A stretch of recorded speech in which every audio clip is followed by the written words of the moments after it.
Hello, everybody, and welcome to the AMPM podcast. My name is Manny Coates, and I will be your host, and this is the show where we discuss all things Amazon private label and how to generate recurring revenue streams 24 hours per day during the AM and the PM, hence the name of the show. Get it? AMPM podcast. As a matter of fact, I just bought this supercharging power bar from Anchor that can charge my cell phone up something like 10 times in a row. And while I was admiring its awesomeness, I was making money. How cool is that? Pretty cool, I think. Hello, everybody. I am here with Sophie Howard. She's from New Zealand and started selling on Amazon about 3 years ago. She hit $1 million in sales in the first year on a product that broke all the mainstream rules. Sophie has sold one of her Amazon accounts for 7 figures and another for multiple 6 figures, all by developing premium private label brands on Amazon. And we're going to get into all of that in just a minute. Sophie, welcome to the show. Thanks for having me, Manny. Lovely to be here. So you're in New Zealand. You said just before we started this, it's summery. It's beautiful there. It's winter over here. Yep. Midsummer, opposite time of day to you, opposite time of the year. Yeah. And yeah, great lifestyle. Really, really cool place to live. I'm originally from the UK, but I've been out here since nearly 20 years now, and no going back. Just such a great place to live. Awesome. Awesome. Well, in 60 seconds or less, sum up how you even got into selling on Amazon. So I was doing the normal day job thing, but had young children at home. So pretty sick of working part-time, hard work, good pay, but still not really making a headway on the mortgage. So I did one of those big courses, ignored all the rules in it, and launched my own product while I was still working and juggling kids, and it streaked off. So I just kept doing more of what was working. Awesome. How many hours a day would you say you work right now? I reckon I just added up my calendar for next week's 8 hours. And it's how many? It's probably 8 hours work a week and maybe 20 in a busy week. I do travel a lot though. So I was just saying before we started recording this, I've got 14 international trips next year, all for, I think one's fun, but mostly businessy type things. So I travel a lot, but when I'm home, I'm, properly home, and we've got a 3-year-old and 6-year-old. So nice to kind of have a pretty passive income stream. Yeah. Thank you very much, Amazon. I know, right? Sounds great. And do you sell mainly in the U.S. Marketplace, or do you sell worldwide? What do you do? Yes. So interesting times on that front. So been mainly in the US so far. My UK and Europe never fired. I don't know if it was just the products I had. My best sellers in the States never really took off there. The fees are a bit nasty. The admin's a bit boring. It looked like easy pickings. And I'm from the UK, so it's like I've got a home advantage here. I know how Brits think. I've got, banking still set up from years ago. But it never actually was that profitable. So I'm now doing Amazon Australia. So I've got my first shipment heading there. They just are sort of in the middle of opening right now, sort of late November. And I've just been to India as well. So India I source a lot of products from, but I've got an Indian company, an Indian Amazon account, an Indian business partner, because you've got to have an Indian resident as a director on a company to trade there. So going to have a little bit of a play there as well, just to see what happens. But there's a pretty wealthy middle class. They're all getting onto credit cards. Amazon's just spent $3 billion setting up there. So I think that's a pretty interesting market to sell to, as well as buy nice products from. That sounds like it. What kind of products would you get from India, for example, that you wouldn't get from China? So I've hardly had any of my products from China, actually. But I've just been to a big trade show. I took 27 of my coaching clients to the big Delhi Autumn Fair. And that's a big handicrafts and giftware fair. So I think those kind of handmade products, Amazon's pretty keen to take down Etsy, I'm guessing, since they're really promoting their handmade things. So great, really beautiful products there, but impossible to track them down. So none of those suppliers had websites. They were just at the show. You weren't allowed to take photographs. If you didn't get a business card and an email, there's no way you'd find those people again. So really unique products, but kind of premium, really beautifully designed, but made with really kind of high-end materials like coppers and brasses and leather and silks and all these kind of beautiful textiles. So really quite fancy stuff, kind of home decor, jewelry, clothing, lots of gifts. I don't really like fashion just because you get that horrible refund rate when the sizing's wrong or people are a bit cheeky and wear it and send it back. But just a lot of the other textiles that weren't for clothes were really, really cool. And the margins are there. I mean, they're really nice. No issues at all? No issues. So I got one product, like I took, most of the people in the group got a handful of products. Like most people probably got more than 5 or 10 new products. And you were getting minimum order quantities of maybe 500 and a couple of dollars a unit and pretty fast shipping. So the sea shipping out of there is a bit slower. And because a lot of those products were handmade, it's not quite as snappy as, you know, the easy flow you get with the Chinese manufacturer, but definitely unique products and really fun trip to go on too. So that was a bit of an adventure. Yeah. What do you find different culturally when negotiating business with the suppliers in China versus this, or actually you said you didn't do China, but suppliers that you've normally dealt with versus the suppliers in India? So I have done quite a bit in China, just not exclusively. So my first product was from Nepal, and sort of family-owned business that engaged a charity to help hand make this product. So it kind of broke all the rules of all the courses that told you what to pick on Amazon, but I just built a really good relationship with them, and they actually helped me find my next few hundred products. So I think I launched about 400 products in my first 18 months, just following my nose by having really good relationships with suppliers. So rather than sort of picking over what comes up on an Alibaba search, my suppliers are bringing me products. So in different countries, that's sort of been the same way I've operated with all the suppliers. So cultural differences, China, you know, if they're capable of showing up at the Canton Fair, you know, they're ready to do big orders and they understand shipping and they're kind of already proven, but then everyone else has got access to them. So they, you know, they'll give you a good quote. Over time, you can negotiate better shipping terms. Things like that are pretty straightforward. In India, I mean, the group that we took, it was just in October, just last month, and already people have got samples received that look really good quality. Yeah, the shipping times are a little bit slower, just the lead times are slower, and I'm kind of going just air express. I don't really fancy doing ships out of Indian ports until I've proven the supply chain a bit first, but just I always try to be really level with the suppliers. So rather than sort of whack them around the head on the price per unit, it's much more helpful to grow your business fast if they're more flexible, say on the payment terms. If you can pay the balance 2 weeks after the stuff's landed in the States, you've already sold half of it before you have to pay for it. So that lets you grow way faster than it being 10 cents less per unit. So, and I also get my suppliers to kind of keep an eye out for new products for me. So I did a brand last year and I had one supplier, and when we launched the brand, we had 88 SKUs in that thing, and the whole thing cost me less than $10,000, but he'd sort of helped me compile all the different SKUs that would go under that main umbrella brand. And so we didn't keep all of them, but it was a really cheap way to launch lots and lots of products in one efficient hit. And the suppliers did a lot of that legwork and negotiating for me. So that's been a kind of a winning strategy. And I think Australia and New Zealand were kind of these trading nations, like we're kind of in the middle of nowhere with not much of a local population. So we're used to just buying from overseas, and we've always sold to overseas if we export. And so I just think those smaller countries, and like it's nothing that I can quite put my finger on, but I just think we tend to be quite good generalists and quite level with the people we're doing business with. Like we don't sort of pull rank or play silly games pretending we've got some other big boss in the background. And, you know, like it's not so much a negotiation, it's like just setting up a partnership. Like if your supplier, I've never had a sample, so I don't get samples sent to me. I just, you know, place an order, really decisive, open the conversation, say, if this stuff's good, I'll place an order today, we'll send the minimum we can do to the States, straight to Amazon. I'll teach you everything you need to know about the shipping. And if it sells, then I'll come back and place a big order. Is this based on you actually being there seeing the product, or are you talking about just seeing it online and placing an order? Yeah, seeing it online. Maybe it's one supplier's introduced me to another supplier, or other products that they've come across at a market or at another trade show they've been at. I do quite a lot of sourcing from trade shows, because I usually set up a brand, and then a brand sort of in some sector, and that sector's always got a big trade show or two. So the exhibitor lists on those trade shows, you can pick your way through those and either do partnerships or private label a lot of those products. So you said 400 products in 18 months. Yeah. Did you do this on your own, or did you have a team that was helping you with this?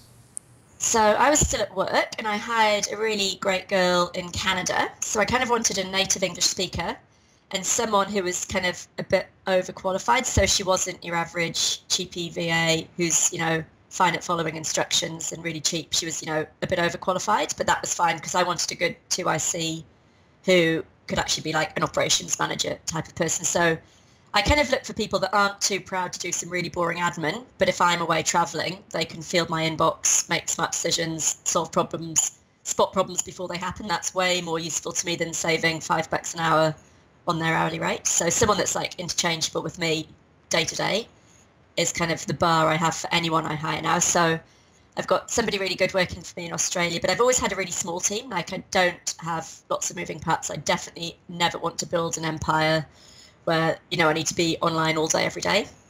So two really good people have kept it all afloat. So those two people help you. So I'm just doing the numbers in my head here, but 400 products in 18 months is over 20 products per month. So then you have photography and you got to write the listings and do the keyword research and all that. These two people were doing all of that for all these products? So usually had really good help with suppliers on the photography. So just had good relationships and had them do a lot of that locally. The listings, I kind of write the title and bullets myself. And then because they're often in brands, you just write one product description that gets reused quite a bit. And they didn't sort of come through steadily, 20 a month. There were like big waves of, 100 here and another, 100 there of another new brand. So it was sort of quite lumpy. So there was a big push, a big launch, and then let it roll. So how much did you start with in terms of capital when you started this business? So I gave up my day job. So I was working as a diplomat for the New Zealand government, and my husband and I were both commuting, both in cars. So when I was on maternity leave, I sold one car, paid for a course to do Amazon stuff. And my first order was $3 a unit and 75 units from Nepal. And that's all I've ever put in. And it's just bootstrapped from there. And you just roll it from there? Just kind of reinvest it? Yeah, so I was pretty frugal. I've got Scottish heritage. I don't like spending any money I don't have to. So I've, not been stingy with hiring good staff or product quality, but there's I own nothing. There's no bells and whistles on anything in the business. Don't really use many tools, don't have any kind of subscriptions. I've tried to be pretty focused on sort of all those additional courses and things that come along. So I travel quite a bit, but really focus on it being profitable. So I could just see in that sort of broader, more mainstream approach, there were lots of people posting all their big screenshots of mega sales and that revenue line looking really healthy. But I could just see that the kind of products that you reverse engineering something that's already competitive and already going well, if you can find that person's supplier on Alibaba in 10 minutes and 2 clicks, then it didn't really feel like a very defensible position to be in with a business. And, with kids at home and a mortgage, I'm quite a conservative person. So I didn't want to start a business that was making me busy but not profitable. I had to, my original target was 4,000 net a month, which meant I could stop paying the nanny and stop having to go to work, and I'd be about the same, because we were paying a full-time nanny to look after the kids and then paying for parking and lunches in town and then part-time work for government. So it wasn't too big a target to beat. So I just chose products that I knew if I was not ranking really high, but the margins were really good, and I built a portfolio of those products, then I should be fine. Okay. It was. Yeah. Well, did you stick with the standard size products or oversized, or were you all over? All over. I've done some huge items. Actually, a lot of the stuff I saw in India was oversized, but I still think would be worth it because the price, because they're so beautifully made. I think there'd be some good stuff there that you could sell for a really high price point. You wouldn't need to sell too many of those. So I don't like too cheap. So I've never really been in the teens or low 20s. That first product I launched, I went to town on the packaging and the branding and reused that brand a lot. But that product I sold for $28.99. All my competition was selling a bigger pack size for $9.99. And the only thing I'd done differently was put it in a 35-cent gift bag. So from early on, I was just really focused on being the absolute best in breed. Yeah. So when I introduced you, I said you hit your first $1 million in sales your first year on a product that broke all the mainstream rules. So let's talk about this. What do you mean by breaking all the mainstream rules? Well, there's a few big courses out there that teach private labeling. And I don't think anybody's, picking anything that's small and light and fits in the palm of their hand and costs $20 to $50. I think they're pretty well picked over now. But basically that old strategy that, 3 or 4 years ago, you could get a lucky home run on a single product, that if you picked something that was already in, say, the top ranking of a category, top 1,000 or so, was in that sweet spot on price, was easy to source from China, was small and light, 20-ish, $30-ish dollars. I think those days are over. I think those products, just with the tools out there that let you reverse engineer products, that's one factor. So if you're doing really well, people are going to come and copy you now. The other thing is Amazon is hoovering up a lot of those really basic everyday items and sourcing them themselves. They see who everyone's suppliers are. And then a lot of those suppliers are selling those products themselves now. The manufacturers are just, not doing a great job yet, but it wouldn't take much help for them to do as good a listing when the product's pretty much identical. So those Me Too products and the copycat kind of model is pretty much what's been taught mostly in the past. And even that private labeling is pretty light private labeling relative to the effort I put into private labeling. And so people would kind of choose a product on the numbers, and I chose mine not so much on what's currently working on Amazon today, but rather what do I think people are going to be searching for on Amazon in the future that's not going to be competitive. So as much as choosing the product, I'm choosing a search term that I know I can get onto page 1 for. So if 86% of product sales are off page 1, I don't ever want to be on page 2 for anything. So I don't really do a launch. I just choose these really simple products that are cheap and simple to launch, do a great job on the branding, get some efficiency with the design work, with choosing good suppliers, and then, send them all in, see what happens. So I don't rig launches. I don't give away products. I've never bought reviews or done like the big launch thing.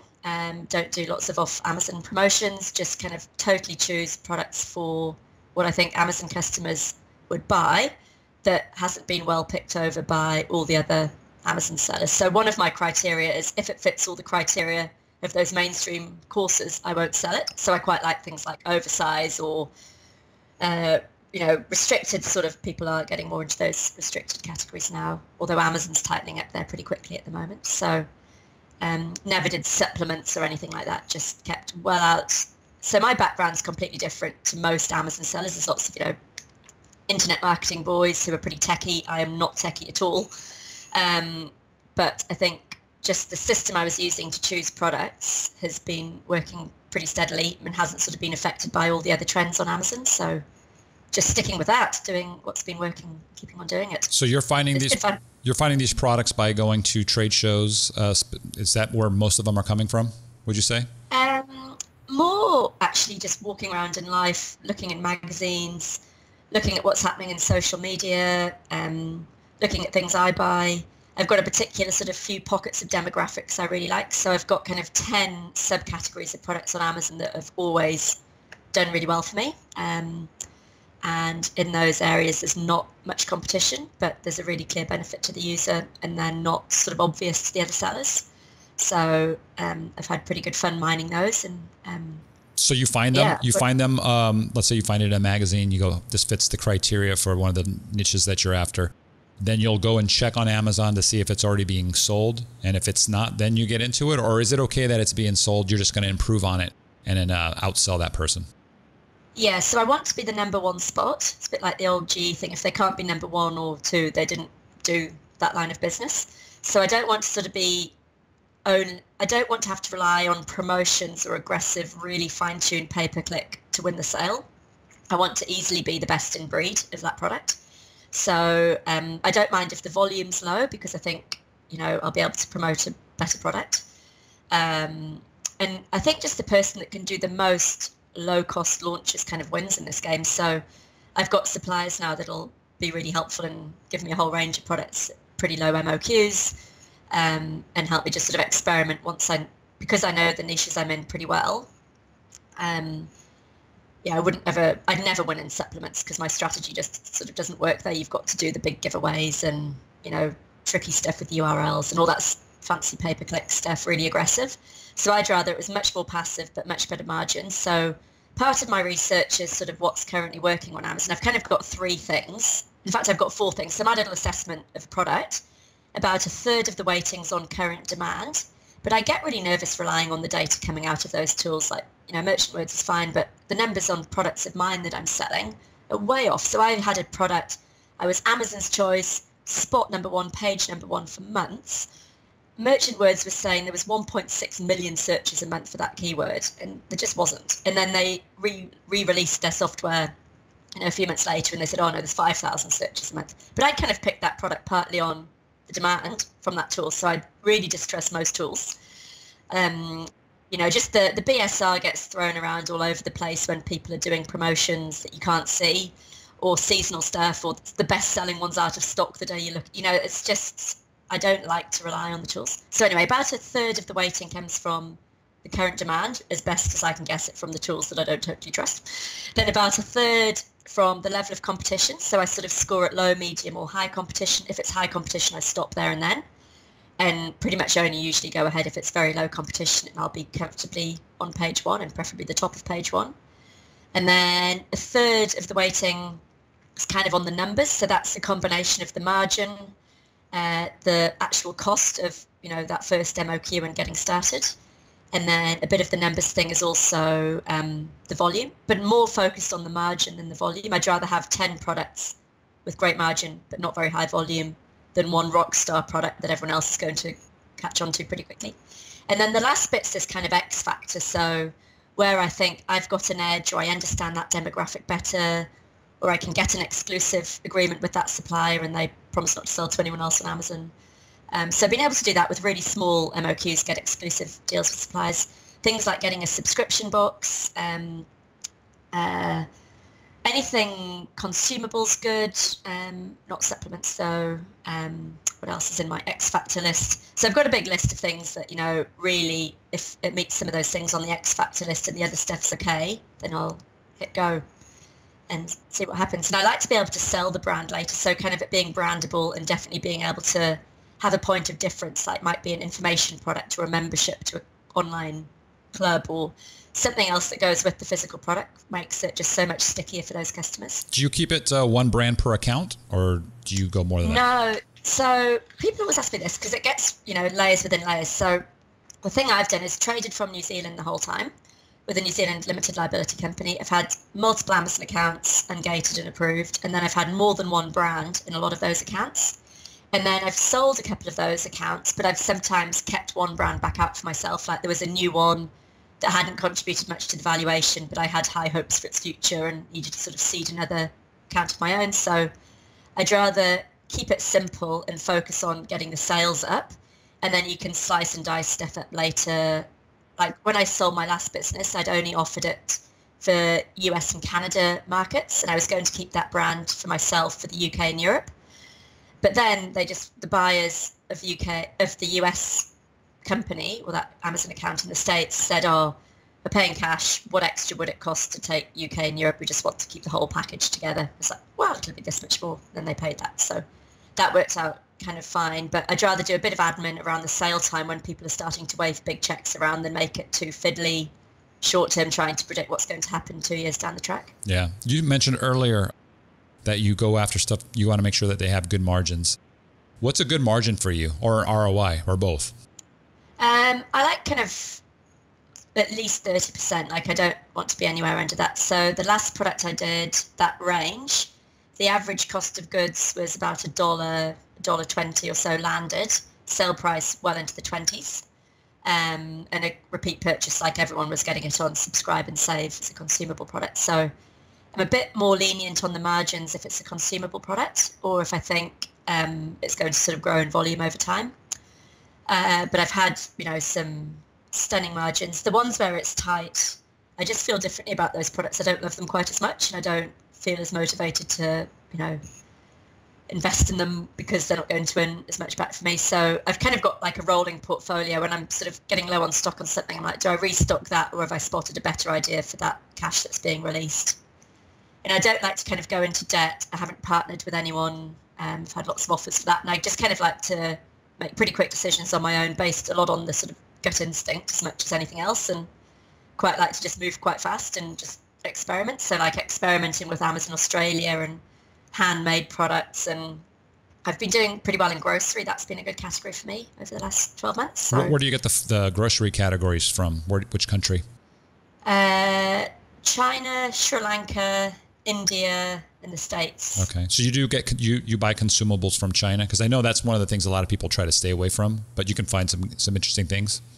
No, well, the supplier I've got there, I've got a good relationship with, and they supply a really, really big brand in the States, like one of the biggest companies in the States. So I knew that their paper trail was squeaky clean. Like, there's no way, like, that company is under such close scrutiny that I knew if they were good enough for them, they'd definitely be good enough for me. And they've been awesome, actually. And I met them in person in China and just got a good feel for them.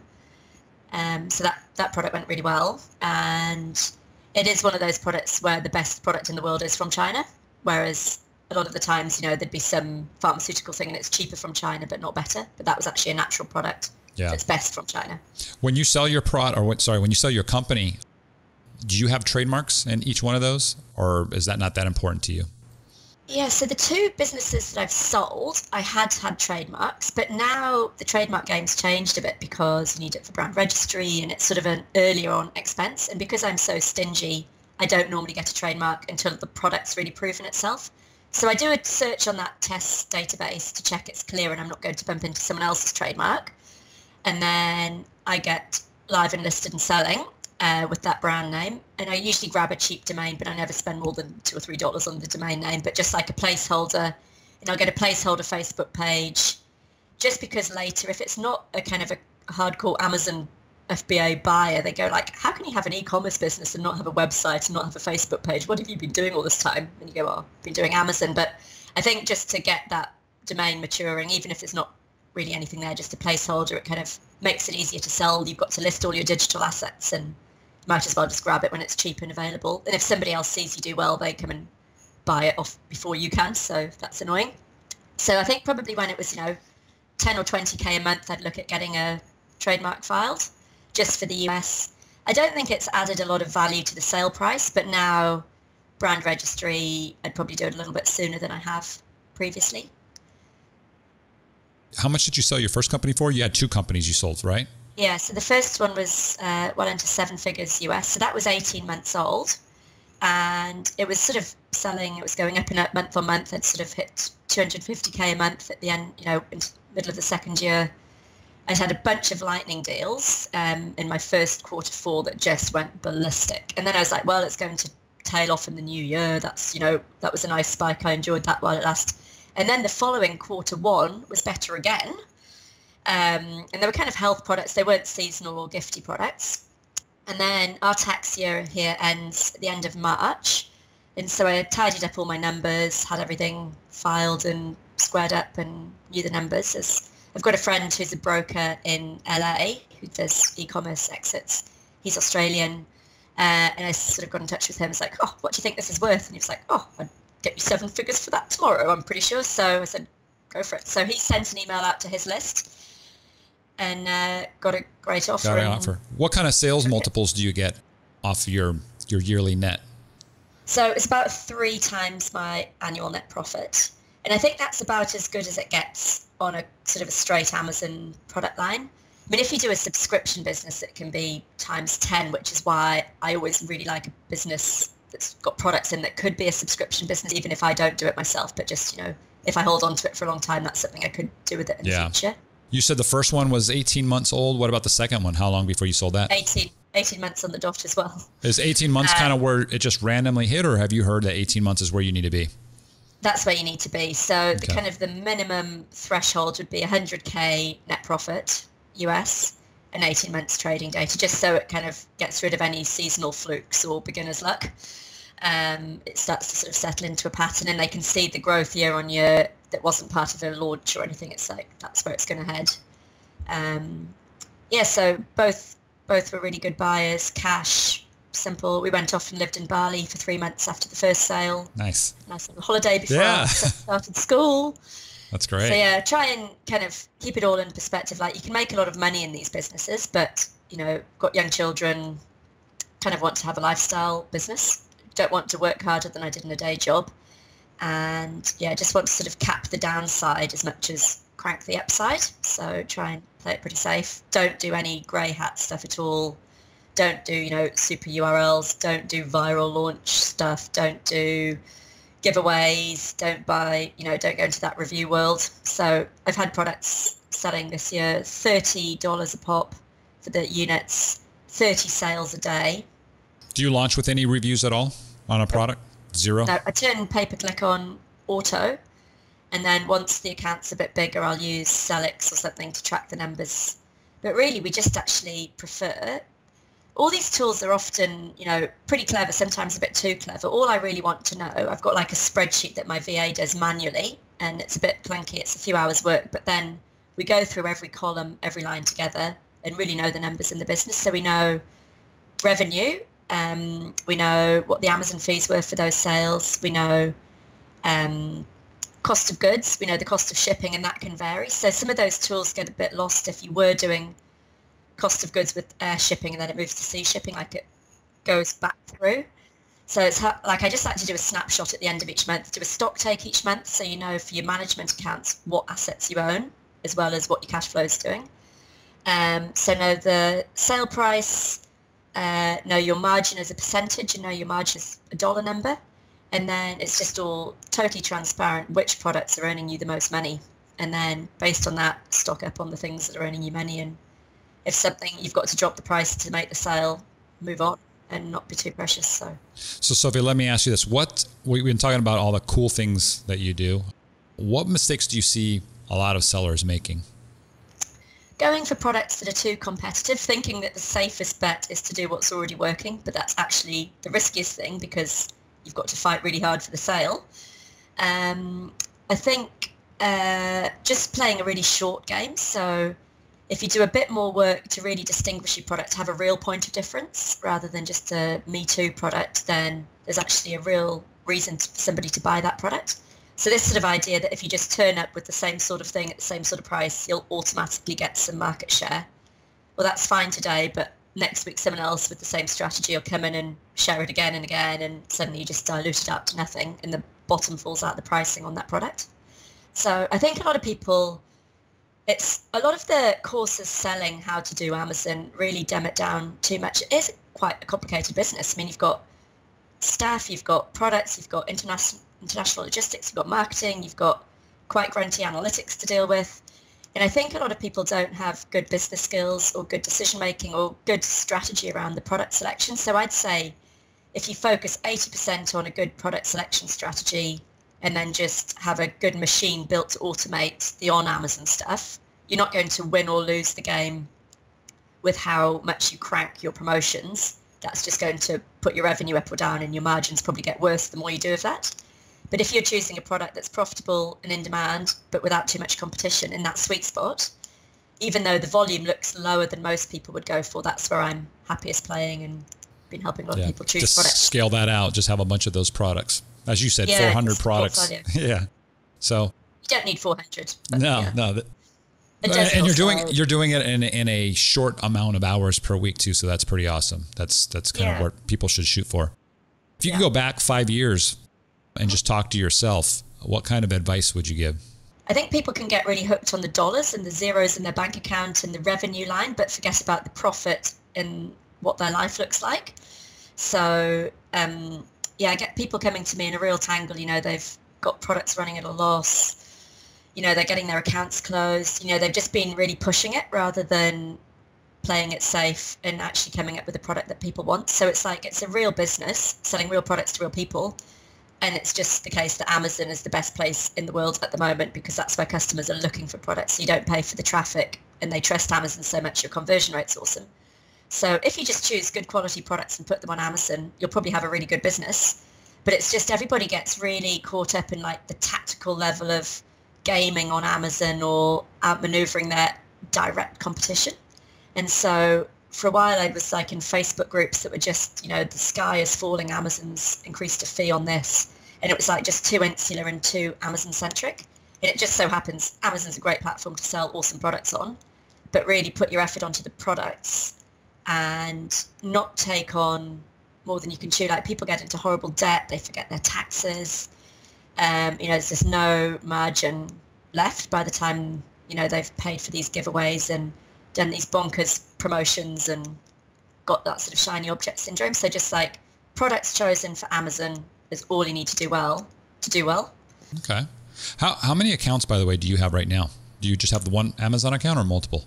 3 or 4 So I've got one that I use for demo purposes, one that's brand new and pretty exciting. That's actually one where the minimum order quantity is 1 million units, but I've got to live a bit and see what happens. That's cheap, but still 1 million of them.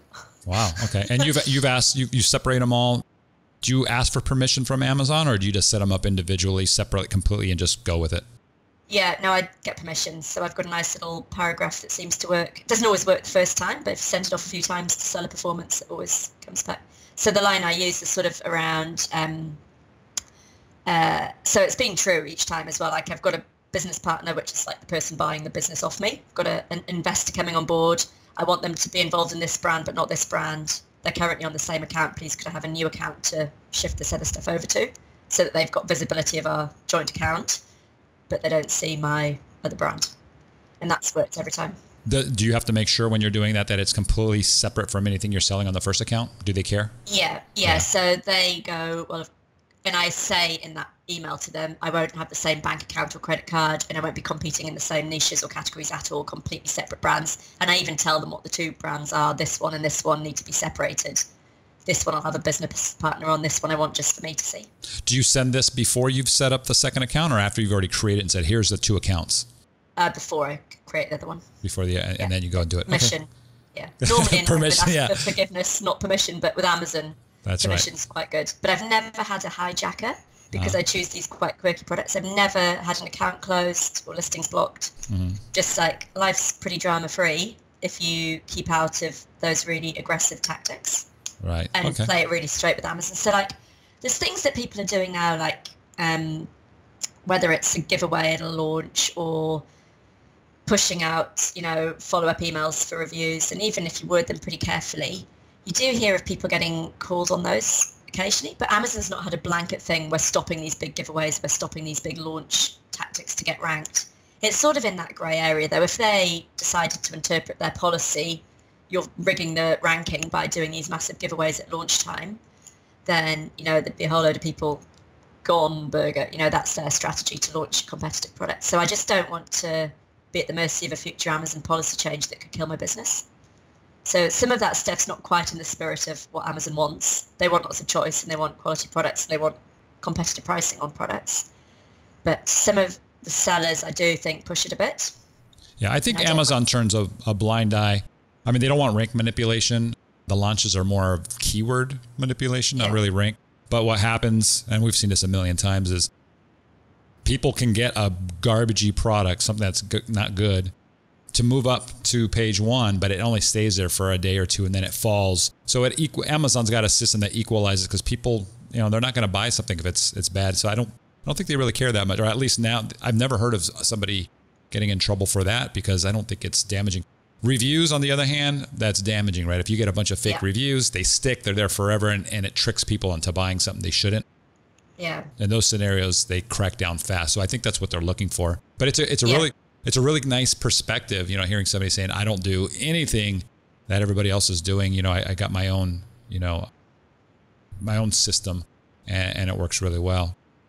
What do you think you're going to be doing this year in terms of revenue off just your private label businesses? Oh, it's a 7-figure year.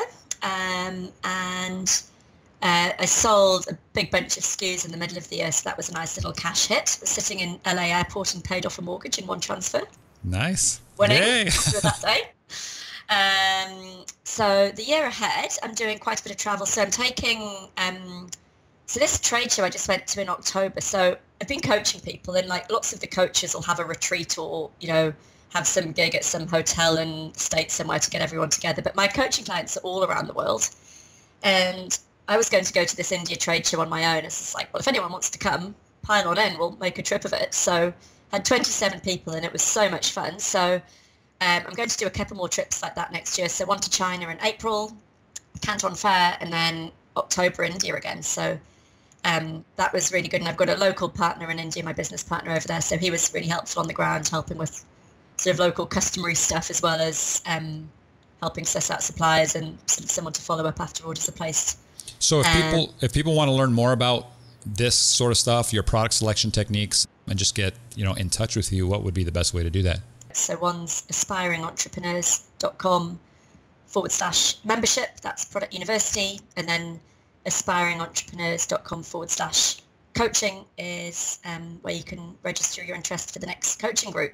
And then I only take people that are members of that on trade shows. So kind of want people to have been well trained before we're off trotting around the globe together looking at cool products. So great. Okay. And then we'll tag you as well in our Facebook group so that if anybody has questions or if you want to respond to them, it can be done there. And guys, if you're not part of the Facebook group, it's called the FBA High Rollers. That's where you're probably watching this video, maybe. But if you're not, there's about 27,000 Amazon sellers in there. And we're going to have, Sophie's going to be in there where you can ask questions, and that'd be pretty awesome. So I hope to see you in there, guys. If you guys want to get in there, you can do a search for FBA High Rollers on Facebook, or you can just go to ampmpodcast.com/Facebook. And in the show notes, we'll throw some links in there for Sophie, and everything should be nice and tidy. So Sophie, thank you so much for coming on the show. It's been really cool. I love your perspective on everything. Yeah, maybe I'll join you on one of these trips that you're doing. Sounds cool. I've always wanted to go to India. We'll take it from there. Yeah, thanks for having me on the show. It's great to have a chat. Thank you. Make sure you slam the subscribe button. Give that video a thumbs up and share it. One final thing, if you want the most badassical Chrome extension for Amazon sellers, download the Helium 10 Chrome extension for free at helium10.com. The link is also in the description. What other topics would you like us to cover? Write them below in the comments. You've been listening to the AMPM podcast hosted by Manny Coates. For more information, insider tools, and to get the resources mentioned in this episode, visit ampmpodcast.com.